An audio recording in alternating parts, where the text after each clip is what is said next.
name is Helleiner. I'm a professor in the Department of Political Science at the University of Waterloo, and I'm also Center for International Governance Innovation Chair in International Political Economy. The origins are complex. Some of them are kind of macroeconomic in their origins, and so that's very large capital flows that were coming from some parts of the world that had too much savings, going into places in the world which required money for various reasons. And I've been interested in those, but in some ways more interested in the more micro economic side of the crisis, which is the regulatory failures and the mistakes that players in the financial markets made.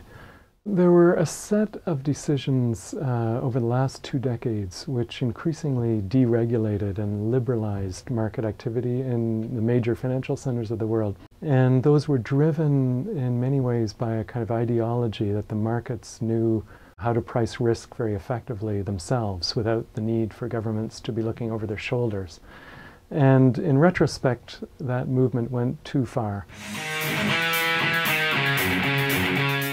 Well, financial markets are, people often say, are driven by 2 emotions. One is greed and the other is fear.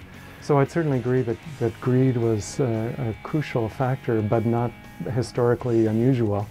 And so we need to try to understand why was greed so prevalent in a way that was causing risky behavior in a way that maybe didn't happen 20 years ago. And that's where I think you do need to understand some regulatory decisions that were made by governments to allow certain kinds of behavior.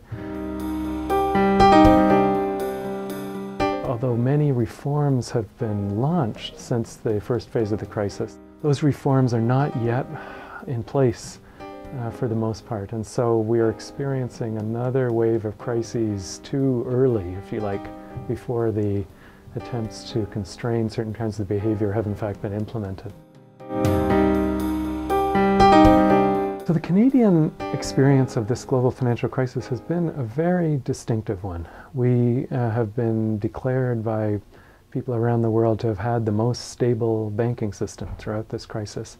The question would be, going forward, are we still able to insulate ourselves to the extent that we have been able to so far? And there are some risks on the horizon. The Governor of the Central Bank of Canada, Mark Carney, has been warning about excessive debt levels in Canada, both at the consumer level but more broadly in the economy. If there was a repetition of the crisis of 2008 right now, in that our own central bank governor is saying we are more vulnerable than we were previously.